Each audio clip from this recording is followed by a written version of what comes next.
সমরেশ বসুর লেখা এই গল্পটার নাম হচ্ছে আদাব। আদাব মানে কি? আদাব মানে আমরা বাংলাতে যেটাকে বলি নমস্কার। তো এই গল্পটাতে বেসিক্যালি হিন্দু আর মুসলমানের একটা দাঙ্গার ঘটনা বর্ণনা করা হয়েছে। তো চলো গল্পটা শুরু করা যাক। রাত্রির নিস্তব্ধতাকে কাঁপিয়ে দিয়ে মিলিটারি টহলদার গাড়িটা একবার ভিক্টোরিয়া পার্কের পাশ দিয়ে একটা পাক খেয়ে গেল। তাহলে গাড়িটা কোন পার্কের পাশ দিয়ে পাক খেয়ে গেল? ভিক্টোরিয়া। আর এই গাড়িটা কাদের ছিল? মিলিটারিদের। শহরে 144 ধারা আর কারফিউ অর্ডার জারি হয়েছে। 144 ধারা মানে একটা এমন ধারা যে লোকজন এক জায়গায় বেশি দল বাঁধতে পারবে না, ঠিক আছে? তো কারফিউ, যে কেউ বাড়ির থেকে বেরোবে না, এই অর্ডার জারি হয়েছে। দাঙ্গা বেঁধেছে হিন্দু আর মুসলমানে।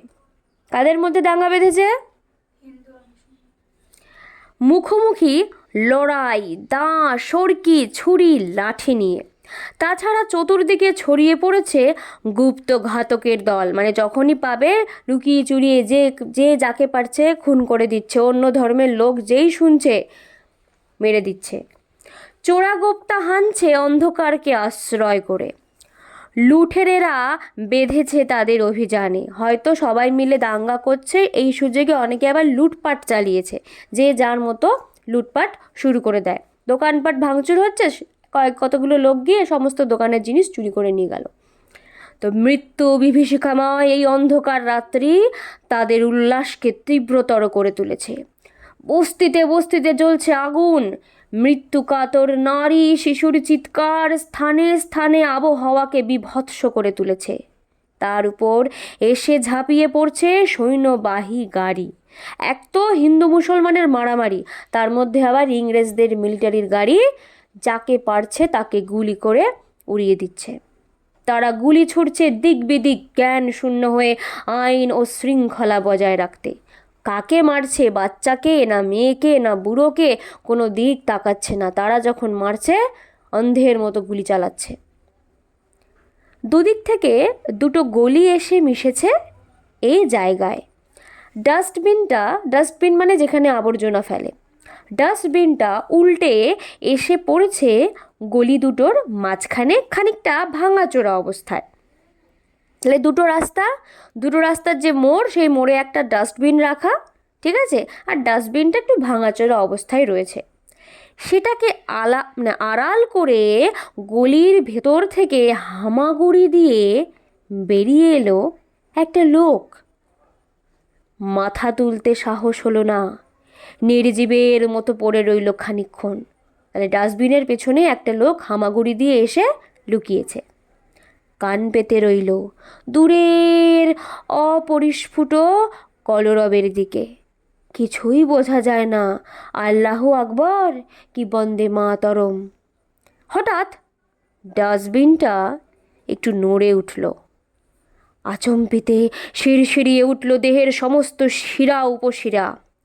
দাঁতে দাঁত চেপে হাত পাগুলোকে কঠিন করে লোকটা প্রতীক্ষা করে রইল একটা ভীষণ কিছুর জন্য। কয়েকটা মুহূর্ত কাটে, নিশ্চল নিস্তব্ধ চারিদিক। বোধহয় কুকুর। তাড়া দেওয়ার জন্য লোকটা ডাস্টবিনটাকে ঠেলে দিল একটু সামনের দিকে। খানিকক্ষণ চুপচাপ। আবার নড়ে উঠল ডাস্টবিনটা। ভয়ের সঙ্গে এবার একটা কৌতূহল হলো। আস্তে আস্তে মাথা তুলল লোকটা। ওপাশ থেকেও উঠে এলো ঠিক তেমনি একটা মাথা, মানুষ। ডাস্টবিনের দুটি পাশে দুটি প্রাণী, নিস্পন্দ নিশ্চল, হৃদয়ের স্পন্দন তাল হারা ধীর। স্থির চারটে চোখের দৃষ্টি ভয়ে, সন্দেহে, উত্তেজনায় তীব্র হয়ে উঠেছে। মানে ডাস্টবিনটা যে লোকটা হামাগুড়ি দিয়ে এসে সবে লুকিয়েছিল, তিনি ঠেলার পরে কিছুক্ষণ পরে আবার নড়ছে। তো যখন মাথা তুলে দেখতে যাবে যে কি আছে, দেখে ওপাশ থেকেও আবার এটাকে মাথা তুলে দেখছে যে ওপাশে কি আছে। দুটো লোক দুপাশে লুকিয়ে ডাস্টবিনের একে অপরকে কুকুর ভেবেছে ফার্স্টে, এখন মাথা তুলে দেখছে আরে এ তো মানুষ। এবার টেনশনটা কি যে ধর এই পাশের লোকটা হিন্দু, ও পাশের লোকটা মুসলমান, কিংবা দুজনেই হিন্দু হতে পারে কিংবা দুজনেই মুসলিম হতে পারে, কিন্তু সবারই তো ভয় যে ও যদি অন্য ধর্মের লোক হয় তাহলেই তো মেরে দেবে, লোক ডাকবে, তাই না? দুজনেই ভয়ে পুরো চুপচাপ, ওদের হৃৎপিণ্ড থরথর করে কাঁপছে। তাই ওদের চারটে চোখ, মানে দুজনের দুটো দুটো করে চারটে চোখ, বলছে চারটে চোখের দৃষ্টি ভয়ে সন্দেহে উত্তেজনায় তীব্র হয়ে উঠেছে। কেউ কাউকে বিশ্বাস করতে পারছে না। উভয়ে উভয়কে ভাবছে খুনি। চোখে চোখ রেখে উভয়েই একটা আক্রমণের প্রতীক্ষা করতে থাকে। কিন্তু খানিকক্ষণ অপেক্ষা করেও কোনো পক্ষ থেকে আক্রমণ এলো না, কারণ দুজনেই তো ভীতু, মানে ভয় পেয়ে আছে না, কে কাকে আক্রমণ করবে। এবার দুজনের মনেই একটা প্রশ্ন জাগলো, হিন্দু না মুসলমান? এই প্রশ্নের উত্তর পেলেই হয় তো মারাত্মক পরিণতিটা দেখা দেবে। তাই সাহস করছে না কেউ কাউকে সে কথা জিজ্ঞেস করতে। প্রাণ ভীত দুটি প্রাণী পালাতেও পারছে না, ছুরি হাতে আততায়ীর ঝাঁপিয়ে পড়ার ভয়ে। একে অপরকে ভাবছে আততায়ী, এ হয়তো ছুরি নিয়ে অ্যাটাক করবে, ও ভাবছে ও হয়তো ছুরি নিয়ে অ্যাটাক করবে। দুজনেই দুজনকে বিশ্বাস করতে পারছে না। অনেকক্ষণ এই সন্দিহান, মানে সন্দেহ সন্দেহ মনে এবং অস্বস্তিকর অবস্থায় দুজনেই অধৈর্য হয়ে পড়ে। একজন শেষ অবধি প্রশ্ন করে, মানে প্রশ্ন করেই ফেলে, হিন্দু না মুসলমান? আগে তুমি কও। এই কথাটা অপর লোকটা মানে জবাব দিল, তুমি আগে বলো। তো পরিচয়কে স্বীকার করতে উভয়ে নারাজ। সন্দেহের দোলায় তাদের মন দুলছে। প্রথম প্রশ্নটা চাপা পড়ে, অন্য কথা আসে। একজন জিজ্ঞেস করে, বাড়ি কোন হ্যানে? বুড়ি গঙ্গার হেই পারে, সুবই ডায়। তোমার?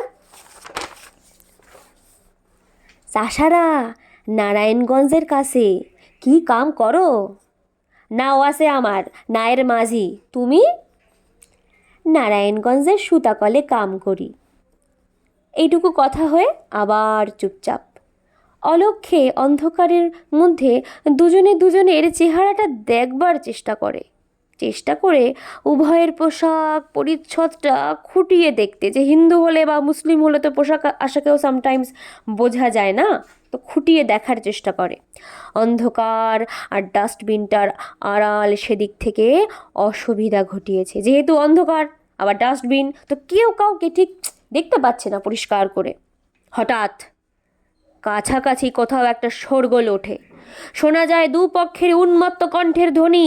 সুতাকলের মজুর আর নাওয়ের মাঝি দুজনেই সন্ত্রস্ত হয়ে একটু নড়ে চড়ে ওঠে। ধারে কাছেই জ্যান লাগছে। সুতা মজুরের কণ্ঠে আতঙ্ক ফুটে উঠল। হ চলো, এই হ্যান থাইকা উঠা যায়। মাঝিও বলে উঠল অনুরূপ কণ্ঠে। সুতা মজুর বাধা দিল, আরে না না, উঠো না, জানডারে দিবা নাকি? মাঝির মন আবার সন্দেহে দুলে উঠল। লোকটার কোনো বদ অভিপ্রায় নেই তো? অভিপ্রায় মানে মতলব, যে বাবা লোকটা আমাকে যেতে বলছে না কেন? মাঝি ভাবছে যে এ নিশ্চয়ই কোনো বাজে মতলব আছে। সুতা মজুরের চোখের দিকে তাকালো সে। সুতা মজুরও তাকিয়েছিল। চোখে চোখ পড়তেই বলল, বইও, যেমন বইয়া রয়েছ সেরমই থাকো। মাঝির মনটা ছ্যাত করে উঠল সুতা মজুরের কথায়। লোকটা কি তাহলে তাকে যেতে দেবে না নাকি? তার সারা চোখে সন্দেহ আবার ঘনিয়ে এলো। জিজ্ঞেস করল, কেন? কেন?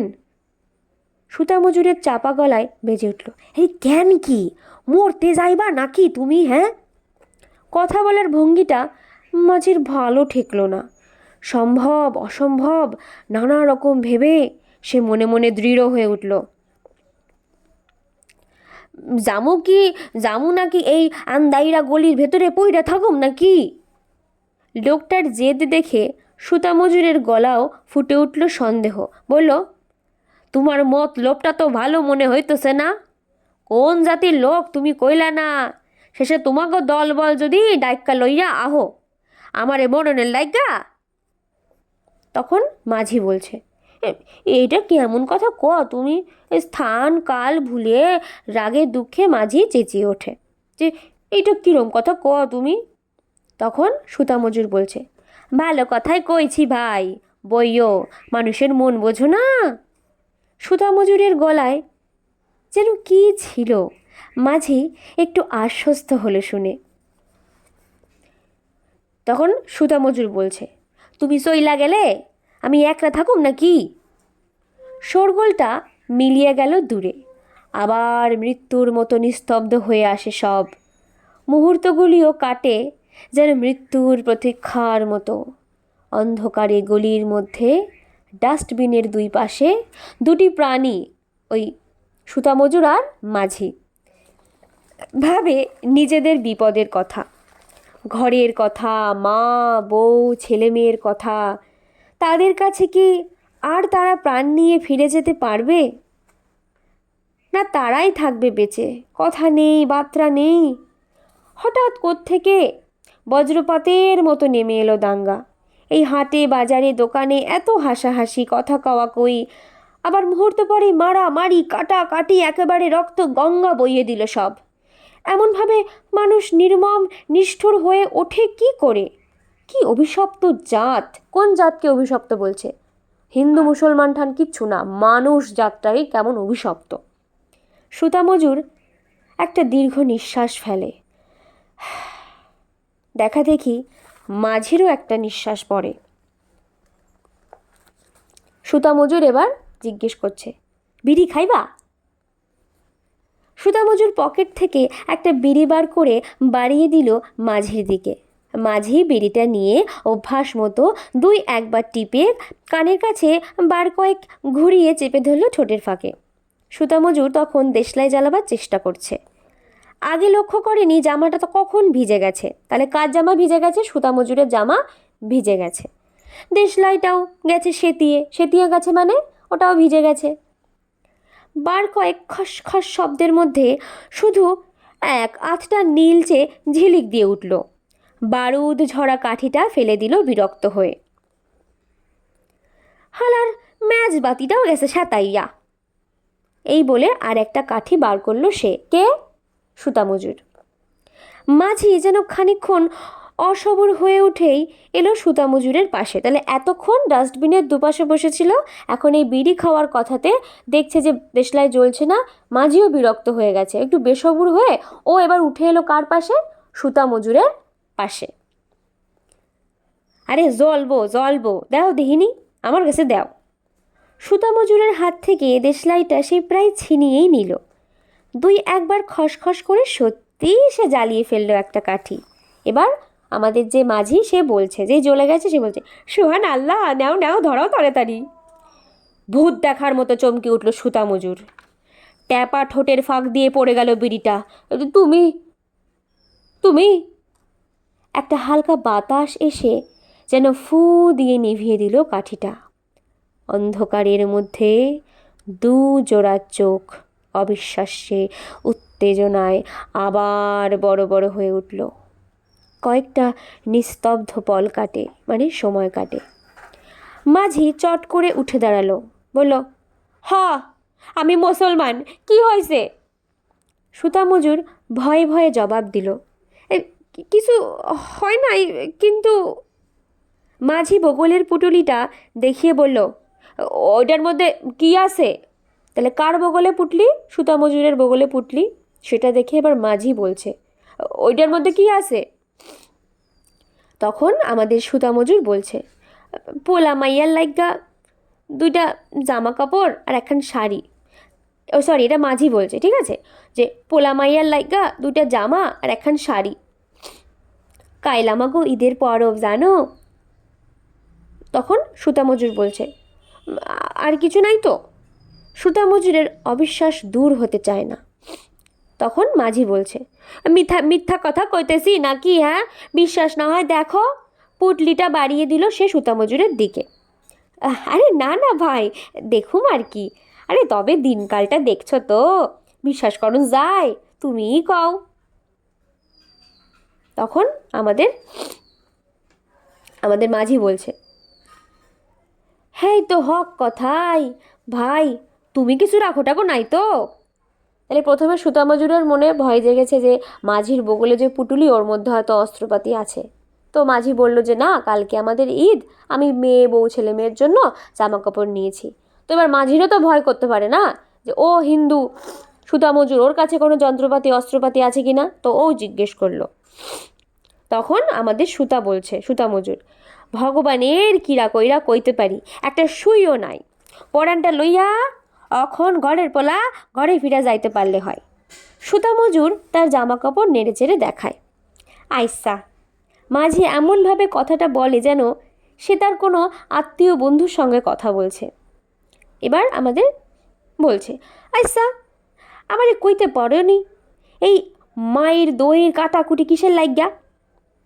সুতা মজুর খবরের কাগজের সঙ্গে আর কি সম্বন্ধ রাখে, খবরাখবর সে কিছু জানে, বেশ একটু উষ্ণ কণ্ঠেই জবাব দিল সে, দোস্ত তোমাগো ওই লিখবালো গই, তারাই তো লাগাইছে হেই কিয়ের সংগ্রামের নাম কইরা। মাঝি একটু কটূক্তি করে উঠল, হ্যাঁ এসব আমি বুঝি না, আমি জিগায় মারামারি কইরা হইব কি, তোমাগো দুটা লোক মরবো, আমাগো দুটা মরবো, তাতে দেশের কি উপকারটা হইব? সুতা মজুর বলছে, আরে আমিও তো হেই কথাই কই, হইব আর কি, হইব আমার এই কোলাডা, হাতের বুড়ো আঙুল দেখায় সে, তুমি মরবা আমি মরুম, আর আমাগো পোলা মাইয়াগুলো ভিক্ষা কইরা বেড়াইব। এই গেল সনের রায়েটে, রায়েট মানে ওই যে রয়েট হয় না, আন্দোলন রয়েট হয়, রায়েটে আমার ভগ্নিপতি রে কাইটটা সাইড টুকরা কইরা মারলো, ফলে বইন হইল বিধবা, আর তার পোলা মাইয়ারা আইয়া পড়লো আমার ঘাড়ের উপর। কই কি আর সাধে, নেতারা এই সাততলার উপর পায়ের উপর পা দিয়ে হুকুম জারি কইরা বইয়া রইল, আর হালার মরতে মরলাম আমরাই। এ মানুষ না, আমরা যেন কুত্তার বাচ্চা হইয়া গেছি, নাইলে এমন কামড়া কামড়িতে লাগে ভাই? নিষ্ফল ক্রোধে মাঝি দুহাত দিয়ে হাঁটু দুটোকে জড়িয়ে ধরে। হ, মাঝি বলছে সায় দিয়ে দিয়ে, আমগো কথা ভাবে ক্যাডা, এই যে দাঙ্গা বাঁধলো, আমাদের মাঝি বলছে, অহন দানা জুটাইব কোন সুমন্দি, না ওডারে কি আর ফিরা পামু, না ওডারে মানে ওনার যে নৌকা, ওটাকে কি আর ফিরে পাবো? বাদামতলির ঘাটে কোন অতলে ডুবাইয়া দিছে তারে, তার কি ঠিক? তার ঠিক কি, জমিদার রূপবাবুর বাড়ির নায়েব মশাই প্রত্যেক মাসে একবার কইরা আমার নায়ে যাইতো, মানে ওনার নৌকায় চড়তে আসতো নৈরাসরে কাছারি করতে, বাবুর হাত যেন হজরতের হাত, বকশিস দিত 5, নায়ের কিরায়া দিত 5, একুনে 10 টাকা, তাই আমার মাসের খোরাকি জুটাইতে হেই বাবু। আর কি হিন্দু বাবু আইব আমার নায়ে, তাহলে উনি হিন্দু জমিদার ছিল, তো উনি আসতো, বলছে এত দাঙ্গার পরে সেই হিন্দু লোক কি আমি মুসলমান আমার নৌকাতে আর চড়বে না তো, না ভয় পাবে তো। সুতা মজুর কি বলতে গিয়ে থেমে গেল, একসঙ্গে অনেকগুলো ভারী বুটের শব্দ শোনা যায়, শব্দ যেন বড় রাস্তার থেকে গলির অন্দরের দিকেই এগিয়ে আসছে, সে বিষয়ে আর সন্দেহ নেই। শঙ্কিত জিজ্ঞাসা নিয়ে উভয়ে চোখাচোখি করে, কি করব? মাঝে তাড়াতাড়ি পুটলিটাকে বগল দাবা করে, চলো পালাই, কিন্তু যামু কোন দিকে, শহরের রাস্তাঘাট তো ভালো চিনি না। মাঝি বলল, চলো যেই দিক হোক, মিশামিশি পুলিশের মায়ের খামু না, এই ঢ্যামনাগো বিশ্বাস নাই। হ, ঠিক কথাই কইছো, কোন দিকে যাইবা কও, আইয়া তো পড়লো এই দিকে, এই বলে একটা গলির যে মুখটা দক্ষিণ দিকে চলে গেছে সেই দিকে পথ নির্দেশ করলো মাঝি, বলল, চলো। কোন গতিকে একবার যদি বাদামতলি ঘাটে গিয়ে উঠতে পারি তাহলে আর ডর নাই। তাহলে মাঝি পথ দেখিয়ে সুতাকলের মজুরকে নিয়ে যাচ্ছে। মাথা নিচু করে মোড়টা পেরিয়ে ঊর্ধ্বশ্বাসে তারা ছুটল, সোজা এসে উঠল একেবারে পাটুয়াটুলি রোডে। তাহলে ওরা ছুটতে ছুটতে কোথায় কোন রোডে এসে উঠল? পাটুয়াটুলি রোডে। নিস্তব্ধ রাস্তা, ইলেকট্রিকের আলোয় ফুটফুট করছে। দুজনেই একবার থমকে দাঁড়ালো। ঘাপটি মেরে নেই তো কেউ, কিন্তু দেরি করার উপায়ও নেই। রাস্তায় এমোর ওমর একবার দেখে নিয়ে ছুটল সোজা পশ্চিম দিকে। খানিকটা এগিয়ে এমন সময় তার পেছনে শব্দ উঠল ঘোড়ার খুরের। তাকিয়ে দেখল অনেকটা দূরে একজন অশ্বারোহী এদিকেই আসছে। ভাববার সময় নেই, বা পাশে ম্যাথর যাতায়াতের সরু গলির মধ্যে আত্মগোপন করলো তারা দুজনেই। একটু পরে ইংরেজ অশ্বারোহী মানে ঘোড়ায় চড়া সেই লোকটা রিভলভার হাতে মানে পিস্তল হাতে তীব্র বেগে বেরিয়ে গেল তাদের বুকের মধ্যে অশ্বক্ষুর ধ্বনি তুলে দিয়ে। শব্দ যখন চলে গেল অনেক দূরে, উকি ঝুঁকি মারতে মারতে আবার তারা বেরুলো। কিনারে কিনারে চলো, সুতা মজুর বলে, মানে রাস্তার একটা সাইড ঘেঁষে ঘেঁষে যেতে বলছে। রাস্তার ধার ঘেঁষে সন্ত্রস্ত দ্রুত গতিতে এগিয়ে চলল তারা। খাড়াও মানে দাঁড়াতে বলছে, খাড়াও মানে দাঁড়াও, মাঝি চাপা গলায় বলে। সুতা মজুর চমকে থমকে দাঁড়ায়। কি হইল? এইদিকে আইও। সুতা মজুরের হাত ধরে মাঝি তাকে একটা পানবিড়ির দোকানের আড়ালে নিয়ে গেল। এদিকে দেখো। মাঝির সংকেত মতো সামনের দিকে তাকিয়ে সুতা মজুর দেখলো প্রায় 100 গজ দূরে একটা ঘরে আলো জ্বলছে। ঘরের সংলগ্ন উঁচু বারান্দায় 10-12 জন বন্দুকধারী পুলিশ স্থাণুর মতো দাঁড়িয়ে আছে, আর তাদের সামনে ইংরেজ অফিসার কি যেন বলছে অনর্গল পাইপের ধোঁয়ায় মধ্যে হাত মুখ নেড়ে। বারান্দার নিচে ঘোড়ার জিন ধরে দাঁড়িয়ে আছে আর একটা পুলিশ। অশান্ত চঞ্চল ঘোড়া কেবলই পা ঠুকছে মাটিতে। মাঝি বলে, ওইটা ইসলামপুর ফাঁড়ি। একটু আগাইয়া গেলে ফাঁড়ির কাছেই বাইরের দিকে যে গলি গেছে সেই পথে যাইতে হইব আমাগো বাদামতলির ঘাট। সুতা মজুরের সমস্ত মুখ আতঙ্কে ভরে উঠল, মানে পুলিশদের দিকেই যেতে হবে বাদামতলি যেতে গেলে। এই কথা শুনে তো আমাদের সুতা মজুর ভয় পেয়ে গেল। বলছে, তবে? তাই কইতাছি তুমি থাকো। কে বলছে কথাটা? মাঝি বলছে যে তাই কইতাছি তুমি থাকো, ঘাটে গিয়ে তোমার বিশেষ কাম হইব না। মাঝি বলে, এটা হিন্দু গো আস্তানা, ইসলামপুর হলো মুসলমান গো। কাল সকালে উঠা বাড়ি যাইবাগা। বলছে কাল সকালে উঠে তুমি বাড়ি যাও, আজকে রাতে তোমার যাওয়ার দরকার নেই, তুমি এখানেই থাকো। আর তুমি? সুতা মজুর জিজ্ঞেস করছে। তখন মাঝি বলছে, আমি যাইগা। মাঝির গলা উদ্বেগে আর আশঙ্কায় ভেঙে পড়ে। আমি পারুম না ভাই থাকতে। আইজ 8 দিন ঘরের খবর জানি না, কি হইল না হইল আল্লাহই জানে। কোনো রকম কইরা গলিতে ঢুকতে পারলেই হইল, নৌকা না পাই সাঁতরাইয়া পার হমু বুড়িগঙ্গা। আরে না না মিয়া, করো কি? সুতা মজুর উৎকণ্ঠিত গলায় ওনার কামিজ চেপে ধরে। কার কামিজ চেপে ধরে? মাঝির কামিজ চেপে ধরে বলে, যেও না, এরম করো না।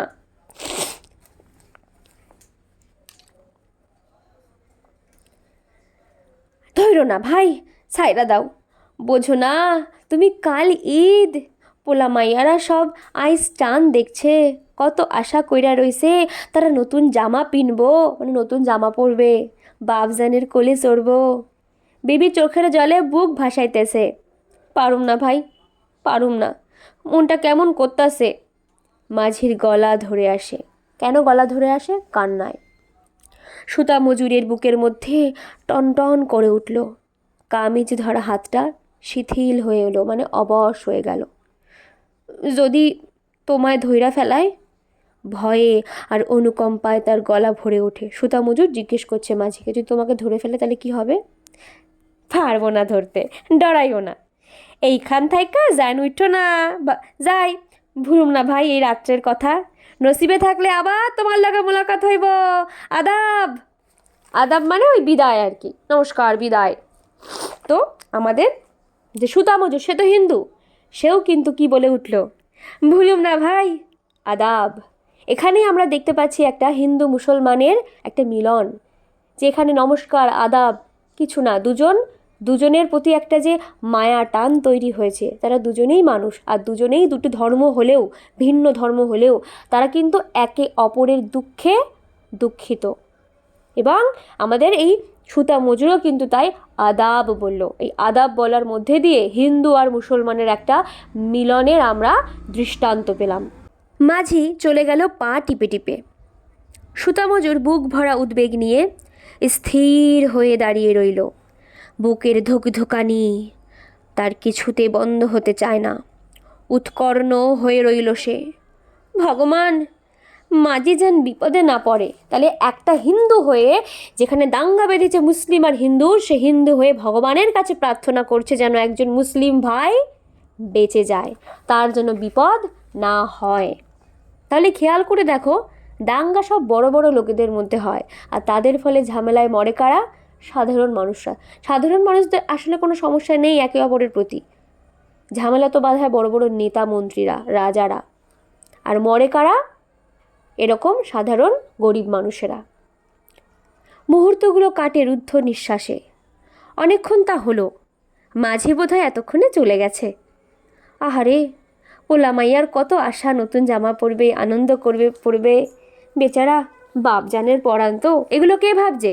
সুতা মজুর ভাবছে যে আহারে, মাঝির তো বাপজানের, একটা বাবার হৃদয় তো, সত্যি মনটা কাঁদে। সুতা মজুর একটা দীর্ঘ নিঃশ্বাস ফেলে। সোহাগে আর কান্নায় বিবি ভেঙে পড়বে মিয়া সাহেবের বুকে। মরণের মুখ থেকে তুমি বাচ্চা আইসো। সুতা মজুরের ঠোঁটের কোণে একটু হাসি ফুটে উঠল। আর মাঝি তখন কি করবে? মাঝি তখন, সুতা মজুর দাঁড়িয়ে দাঁড়িয়ে ভাবছে যে মাঝির একটা হ্যাপি এন্ডিংয়ের কথা। আর ঠিক তখনই একটা শব্দ শোনা গেল, হল্ট, দাঁড়াও। হল্ট হচ্ছে ইংরাজিতে, এটার মানে দাঁড়াও, স্টপ। ধক করে উঠল সুতা মজুরের বুক। বুট পায়ে কারা যেন ছুটোছুটি করছে, কি যেন বলা বলি করছে চিৎকার করে, ডাকু ভাগতা হ্যায়। সুতা মজুর গলা বাড়িয়ে দেখল পুলিশ অফিসার রিভলভার হাতে রাস্তার ওপর লাফিয়ে পড়ল। সমস্ত অঞ্চলটা নৈশ নিস্তব্ধতাকে কাঁপিয়ে দুইবার গজরে উঠল অফিসারের আগ্নেয়াস্ত্র। ঢিস ঢিস করে দুটো বন্দুকের গুলির আওয়াজ শোনা গেল।